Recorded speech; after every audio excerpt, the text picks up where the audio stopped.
अस्सलाम वालेकुम, welcome on ऑबिस। My name is Mohammad Umar और हम पढ़ रहे हैं introduction to auditing.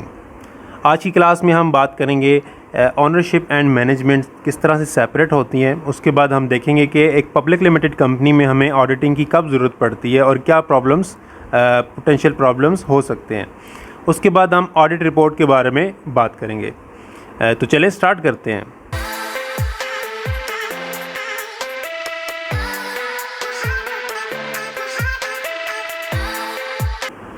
Ownership and management. After the Industrial Revolution in 18th century, with the growth of joint stock companies, the ownership and management become separate. 18वीं सदी के बाद क्या हुआ, इंडस्ट्रियल रेवोल्यूशन आया, जिसके बाद ये हुआ कि जॉइंट स्टॉक कंपनीज़ ने ग्रो किया और ऑनरशिप और मैनेजमेंट जो हैं वो सेपरेट चीज़ें हो गई, उनको सेपरेट समझा जाने लगा। अच्छा, इसमें हमारे पास जॉइंट स्टॉक कंपनीज़ की मुख्तलिफ़ शक्लें हैं। प्राइवेट लिमिटेड कंपनी भी है, पब्लिक लिमिटेड कंपनी भी है। हम बात करेंगे पब्लिक लिमिटेड कंपनी के बारे में। पब्लिक लिमिटेड कंपनी जो होती है वो क्या होती है कि जो मार्केट में पब्लिक को अपने शेयर इशू कर सकती है। फॉर एग्ज़ाम्पल, हमारे पास एक पब्लिक लिमिटेड कंपनी है, उसका नाम है नोमान लिमिटेड, ठीक है। और ये नोमान लिमिटेड जो है वो मार्केट में अपने लोगों को पब्लिक को शेयर इशू कर सकती है, ठीक है। अब एक इस तरह होता है कि एक ऑथराइज्ड नंबर ऑफ़ स्टॉक्स होते हैं जो कि कंपनीज़ आउटस्टैंडिंग करती हैं मार्केट में। आईपीओज़ भी कहा जाता है। जब इनिशियल पब्लिक ऑफरिंग्स होती हैं उसका एक पूरी डिटेल है कि पहले वो प्राइमरी मार्केट में शेयर्स इशू होते हैं, फिर सेकेंडरी मार्केट में जाते हैं। खैर, अभी हम तो सिर्फ एक सिंपल वे में बात कर रहे हैं कि जब नुमान लिमिटेड ने मार्केट में अपने शेयर इशू किए तो मार्केट में कौन है जो शेयर्स को परचेज़ करेगी? पब्लिक जो होती है वो शेयर्स को परचेज़ करती है। शेयर्स चले गए पब्लिक के पास, पब्लिक ने जब शेयर्स को परचेज़ कर लिया तो अब इन लोगों को हम पब्लिक नहीं कहेंगे, इन्हें हम आवाम या लोग नहीं कहेंगे, ये बन गए शेयर होल्डर्स। अब ये सारे जो हज़ारों लाखों लोग हैं, ये सारे लोग क्या हैं? ये सारे के सारे शेयर होल्डर्स हैं। शेयर होल्डर्स ने क्या किया? शेयर को परचेज़ कर लिया और इनका जो पैसा है वो क्या है? नुमान लिमिटेड के पास चला गया, ठीक है। अब ये सारे कंपनी के ऑनर बन गए। अब क्वेश्चन ये है कि जो नुमान लिमिटेड में काम हो रहा है कैसे चल रहा है, किन लोगों के साथ इन्होंने काम करना है, कौन सी प्रोडक्ट सेल करनी है, कितने लोग काम करेंगे। जो कंपनी के मैनेजमेंट होती है, जितना भी निज़ाम होता है वो शेयर होल्डर्स चलाते हैं। क्या ये इसमें इंटरफेयर कर सकते हैं या नहीं? तो शेयर होल्डर्स इसमें बिल्कुल इंटरफेयर नहीं करते। तो फिर मैनेजमेंट कौन चलाता है? तो मैनेजमेंट जो है वो बोर्ड ऑफ़ डायरेक्टर्स चलाते हैं। बोर्ड ऑफ़ डायरेक्टर्स होते हैं जिनको डायरेक्टर्स भी सिंपली कहा जाता है। तो ये जो है मैनेजमेंट को चला रहे होते हैं, यही सारा निज़ाम संभालते हैं, यही स्ट्रेटजीज़ बनाते हैं कि कंपनी किस तरह से प्रॉफिट में रहे और लॉस में ना जाए, ठीक है।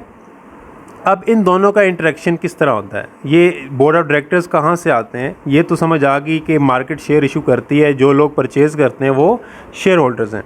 अब बोर्ड ऑफ़ डायरेक्टर्स कैसे आते हैं? बोर्ड ऑफ़ डायरेक्टर्स जो हैं और शेयर होल्डर्स, ये एक एनुअल जनरल मीटिंग होती है, इसको एजीएम कहा जाता है। इसमें ये इकट्ठे होते हैं और यहाँ पे इस मीटिंग में बोर्ड ऑफ़ डायरेक्टर्स का एक तरह से इलेक्शन होता है कि शेयर होल्डर्स जो हैं अपने लिए बोर्ड ऑफ़ डायरेक्टर्स को इलेक्ट करते हैं, ठीक है। तो जो भी डायरेक्टर्स इलेक्ट होते हैं वो कंपनी को संभालते हैं। तो ये एक पूरा प्रोसेस है, ठीक है। इसमें ऐसे भी होता है कि जो डायरेक्टर्स होते हैं उनके लिए भी ज़रूरी होता है कि वो कंपनी की ओनरशिप में आए, मतलब कि कंपनी का कुछ जो स्टॉक हैं, कुछ शेयर्स हैं वो परचेज़ करे। ये रिक्वायरमेंट में दाखिल होता है। कुछ इस तरह के होते हैं। फॉर एग्ज़ाम्पल, ये जो बंदा खड़ा हुआ है, हो सकता है इसने बहुत ज़्यादा करोड़ों रुपए लगाए हों कंपनी में और बहुत बड़ा स्टॉक का हिस्सा परचेज़ किया हो। तो इस सेंस में ये होता है कि ये शेयर होल्डर्स जो बाकी लाखों शेयर होल्डर्स हैं, लाखों की तादाद में, वो एक उनको सिक्योरिटी होती है कि जो कंपनी के डायरेक्टर्स हैं उन्होंने ख़ुद इतना ज़्यादा कंपनी में पैसा लगाया हुआ है, उनका इंटरेस्ट भी शामिल है, तो कंपनी लॉस में नहीं जा सकती। लेकिन हम यहाँ पे जो डिस्कस कर रहे हैं वो हैं वर्स्ट केसेस। तो सिनेरियो क्या है? सिनेरियो ये है कि यहाँ पे हमारे पास कंपनी को जो लोग मैनेज करते हैं, हम उन्हें क्या कहते हैं? मैनेजमेंट। तो जो मैनेज कर रहे हैं इसको हम कहते हैं मैनेजमेंट। अब ये मैनेजमेंट अलहदा हो गई और दूसरी साइड पे हमारे पास ओनरशिप आ गई। तो शेयर होल्डर्स एक तरफ और मैनेजमेंट दूसरी तरफ। हम इसको थोड़ा और वाज़ेह करके समझते हैं। फॉर एग्जांपल एक साइड पे हमारे से पास है बोर्ड ऑफ डायरेक्टर्स और नुमान लिमिटेड कंपनी, ठीक है, ये लोग कंपनी को चला रहे हैं, संभाल रहे हैं, और दूसरी साइड पे हमारे पास हैं जो शेयर होल्डर्स, ठीक है। अब ये लोग कंपनी के ऑनर हैं और ये लोग कंपनी को संभाल रहे हैं, ठीक है। आपको याद होगा लेक्चर 1 में जो हमने एग्जांपल ली थी उसमें क्या था कि जो मैनेज कर रहा था निज़ाम को वो था जेम्स वाज द मैनेजर, जो कि कंपनी का जो उसके परचेज़ और सेल्स और सारा काम जो था वो संभाल रहा था, और दूसरी साइड पे हमारे पास था नुमान। तो अब देखें सेम केस है, यहाँ पे हमारे पास ओनर्स हैं, यहाँ पे हमारे पास मैनेजमेंट है। तो इस केस में क्या हुआ था कि नुमान तो फिर यहाँ इंटरफेयर कर सकता था, चीज़ों को चेक कर सकता था, कंपनी के हवाले से डिसीजन मेकिंग कर सकता था, लेकिन यहाँ पे शेयर होल्डर्स के पास उतना इख्तियारात नहीं होते, सिर्फ वो एजीएम के अंदर जो कंट्रीब्यूट करते हैं वही। तो इन केसेस में ऐसे हो सकता है कि जो प्रॉब्लम जो हैं, जिस तरह जेम्स ने प्रॉब्लम क्रिएट की, उस तरह से बोर्ड ऑफ डायरेक्टर्स भी प्रॉब्लम क्रिएट कर सकें। खैर, उस पर जाने से पहले हम देखेंगे कि शेयर होल्डर्स की एक्सपेक्टेशंस क्या होती हैं। शेयर होल्डर्स क्या चाहते हैं कि कंपनी के शेयर परचेज़ करने के बाद कि वो ओनरशिप में आने के बाद कि उन्हें क्या क्या चीज़ें मिलें। तो जो शेयर होल्डर्स होते हैं उनकी जो पहली एक्सपेक्टेशन होती है वो क्या होता है कि दे एक्सपेक्ट डिविडेंड। वो डिविडेंड एक्सपेक्ट करते हैं, जो उनका प्रॉफिट में से हिस्सा बनता है। वो चाहते हैं कि हर पीरियड के एंड पे उन्हें डिविडेंड लाजमी मिले। तो जब कंपनी प्रॉफिट में रहेगी तो वो डिविडेंड अनाउंस करती रहेगी, तो डिविडेंड मिलता रहेगा। दूसरे नंबर पे उनका ये इंटरेस्ट होता है कि increase in market value of share की जो मार्केट वैल्यू है, जो उनके पास शेयर उठाया हुआ है, जो कि एविडेंस है कि they are the owner of the company, तो उस शेयर की मार्केट वैल्यू बढ़ती रहे, ताकि जब भी वो उसको मार्केट में सेल करना चाहें, किसी और को ओनरशिप ट्रांसफ़र करना चाहें, तो वो अच्छी कीमत पे सेल हो जाए। जिस तरह से आप प्रॉपर्टी ख़रीदते हैं, कहीं भी कोई प्लॉट ख़रीद लेते हैं, कोई ज़मीन जायदाद ख़रीदते हैं, तो आपकी कोशिश होती है कि आपकी ख्वाहिश होती है कि इस जगह की कीमत बढ़ती रहे, ठीक है। और इससे ये होता है कि जब आप उसको मौका आने पे सेल करते हैं तो वो अच्छी कीमत पे बिक जाती है। तो ये दो एक्सपेक्टेशंस होती हैं। On the other hand, board of directors को देखा जाए तो बोर्ड ऑफ डायरेक्टर्स जो होते हैं उनकी क्या रिस्पॉन्सिबिलिटीज़ होती हैं, उनकी भी तो कोई रिस्पॉन्सिबिलिटीज़ होनी है ना। तो उनकी रिस्पॉन्सिबिलिटीज़ उनकी भी दो रिस्पॉन्सिबिलिटीज़ होती हैं। पहली रिस्पॉन्सिबिलिटी है कि टू शो प्रॉफिट, कि कंपनी हमेशा प्रॉफिट में रहे, लॉस में जाए नहीं, ठीक है। और दूसरे नंबर पे उनकी जो प्राइमरी रिस्पॉन्सिबिलिटी होती है वो होती है शो स्ट्रॉन्ग पोजीशन, कि कंपनी की पोजीशन स्ट्रॉन्ग शो करनी है। मतलब कंपनी के जो एसेट्स हैं और कंपनी की लायबिलिटीज़ हैं, आपने शो करना है कि हमारे पास एसेट्स मौजूद हैं, स्ट्रॉन्ग एसेट्स हैं, और साथ में लायबिलिटीज़ हमारे पास जो हैं वो हम इस काबिल हैं कि हम उन लायबिलिटीज़ को पे करें। वी हैव द एबिलिटी कि हम जब मौका आए, जब चीज़ों को पे करना पड़े, तो हमारे पास इतने एसेट्स मौजूद हैं कि हम उन लायबिलिटीज़ को अदा कर सकें। तो इसका मतलब होता है कि we are in strong position. For example, अगर इस तरह का मरहला आ जाता है कि जो कंपनी है उसमें लॉस आना शुरू हो गया, ठीक है, और दूसरी रिस्पॉन्सिबिलिटी थी कि कंपनी स्ट्रॉन्ग शो करनी है, तो वो वीक शो होनी शुरू हो गई, ठीक है। कंपनी वीक होने शुरू हो गई और साथ में लॉस भी आ रहे हैं। अब मसला हो जाता है बोर्ड ऑफ डायरेक्टर्स के लिए, वो हो जाते हैं परेशान, किया जाए तो क्या किया जाए, ठीक है। तो इसमें ये होता है कि एक तो ये है कि बोर्ड ऑफ डायरेक्टर्स कंपनी की ट्रू एंड फेयर व्यू जो है वो बता दें कि कंपनी लॉस में जा रही है और वीक भी हो रही है। तो इससे ये होगा कि नया बोर्ड ऑफ डायरेक्टर्स का इलेक्शन होगा, तो जो नया आदमी आएगा वो जो भी सिलेक्ट होगा तो वो आगे कंपनी को संभाल लेगा। तो अगर ये बोर्ड ऑफ डायरेक्टर्स कंपनी को ऑनर्स को, शेयर होल्डर्स को एजीएम में नहीं बताते या ट्रू एंड फेयर व्यू नहीं बताते, तो वो अगर छुपाने की कोशिश करते हैं तो वो इसका क्या होगा, गलत तरीका अख्तियार करेंगे, रॉन्ग साइड पे जाएंगे। तो वो किन चीज़ों के अंदर प्रॉब्लम क्रिएट कर सकते हैं, किन चीज़ों को चेंज कर सकते हैं, कहाँ पे किस तरह से वो इफ़ेक्ट कर सकते हैं कंपनी को कि वो लॉस को प्रॉफिट शो कर दें और वीक को स्ट्रॉन्ग कर दें, ठीक है। अच्छा, दे कैन चेंज फॉलोइंग, वो क्या करते हैं, कैश एंड गुड्स के जो होता है ना, ये अकाउंट्स जो हैं जब वीक पोजीशन होती है तो इन अकाउंट्स के दरमियान मिस एप्रोप्रिएशन होना स्टार्ट हो जाती है। मिस एप्रोप्रिएट हो जाते हैं, मतलब कि जो कैश होना चाहिए, जिस तरह से आना चाहिए, वो चीज़ें जो हमारी डिज़ायर होती है उसके हिसाब से चीज़ें हमारे सामने नहीं आती। तो इस सिचुएशन से निपटने के लिए क्या करते हैं कि वो इनके दोनों अकाउंट्स में मैनिपुलेशन स्टार्ट कर देते हैं और इन अकाउंट्स को अपने हिसाब से चेंज कर लेते हैं। ठीक है, अब बोर्ड ऑफ डायरेक्टर्स के कहने पे चीज़ें सेट हो जाती हैं और सिचुएशन में क्या होता है कि जो प्रॉफिट है, लॉस है, वो प्रॉफिट शो हो जाता है और weak position strong position show होना शुरू हो जाती है। अब ये जो इसके ज़रिए ये जो सिचुएशन है, ये true and fair view company का नहीं बता रही, लेकिन जो शेयर होल्डर्स की रिक्वायरमेंट है वो ये है कि true and fair view of balance sheet and PL.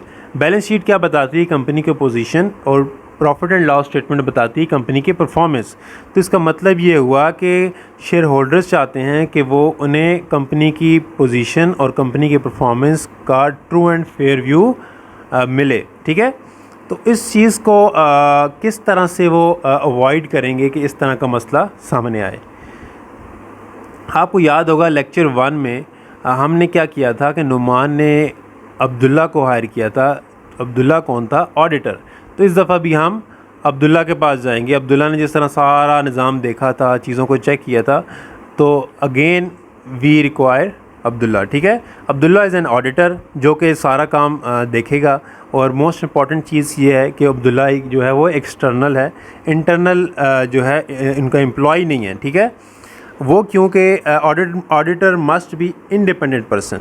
ठीक है, इस तरह भी हो सकता है कि वो जो पब्लिक लिमिटेड कंपनी है नुमान लिमिटेड, तो नुमान लिमिटेड में हो सकता है मुख्तलिफ़ तरह के चार्टर्ड अकाउंटेंट्स भी मौजूद हो कंपनी के अंदर, एक से एक बढ़ के एक्सपर्ट मौजूद हो अकाउंट का, लेकिन उनसे ऑडिट नहीं करवाया जाता क्योंकि उनकी जो राय है, उनका जो उनका वर्किंग है, उसको बोर्ड ऑफ डायरेक्टर्स इफ़ेक्ट कर सकते हैं, फिर वो इतनी क्रेडिबल नहीं होती। इसलिए ज़रूरी होता है कि जो बाहर का बंदा है वही करे, कंपनी के एम्प्लॉयज़ कैन नॉट ऑडिट। ठीक है, थर्ड चीज़ जो हमारे पास आती है, auditor can do in depth study with the help of his और हर टीम। वो अपनी टीम ले आते हैं। फॉर एग्जांपल अब्दुल्ला अपनी टीम ले आएगा अगर इन डेप्थ स्टडी करनी है, और साल के शुरू से करेगा स्टार्ट, और एक एक एंट्री को, एक एक ट्रांजैक्शन को चेक करेगा। ठीक है, एक तरीका ये भी होता है।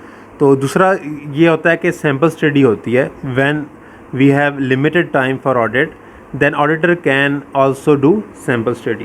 तो जब लिमिटेड टाइम होता है तो ऑडिटर सैम्पल स्टडी भी करता है।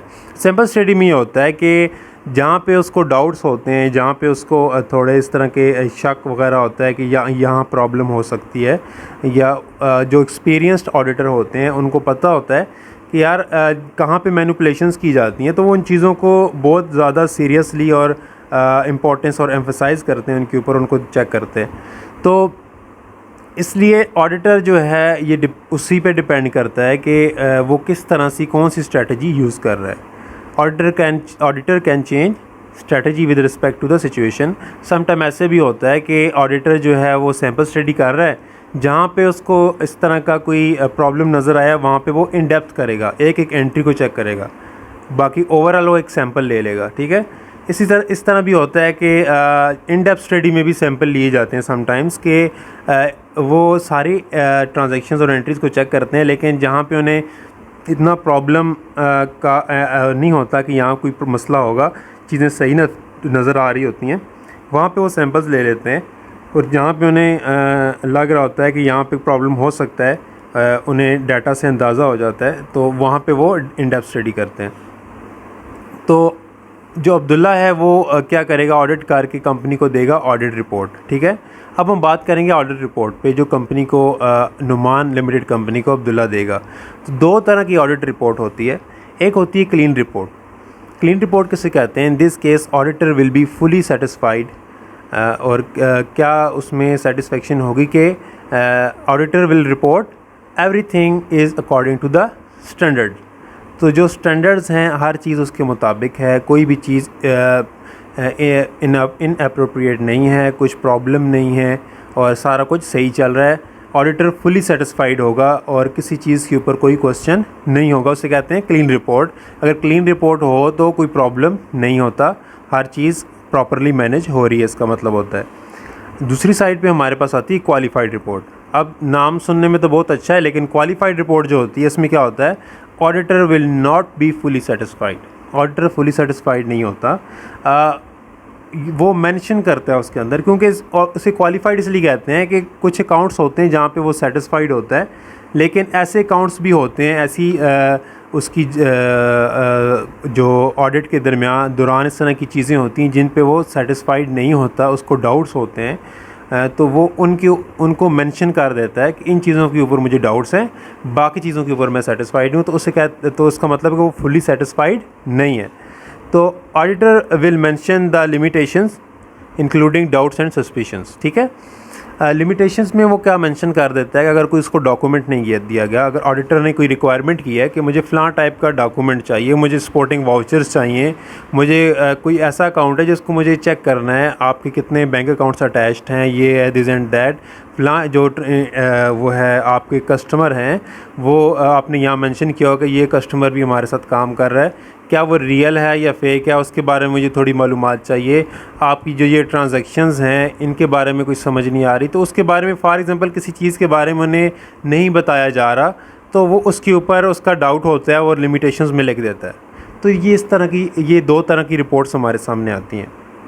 तो ये कंप्लीट पिक्चर थी लेक्चर 1 और लेक्चर 2 में कि ऑडिट क्या होता है, एक सिंपल छोटे बिज़नेस में किस तरह चलता है, एक पब्लिक लिमिटेड कंपनी में ऑडिटर की कैसे ज़रूरत पड़ती है। तो यहाँ तक हमारा लेक्चर एंड होता है। नेक्स्ट क्लास में हम ऑडिट की डेफिनेशन देखेंगे और ऑडिट के बारे में देखेंगे कि पाकिस्तान में किस तरह से ऑडिट की प्रैक्टिसेस हैं, कौन कौन से स्टैंडर्ड्स हम फॉलो करते हैं, इनके बारे में हम अगले लेक्चर्स में पढ़ेंगे। Thanks for watching.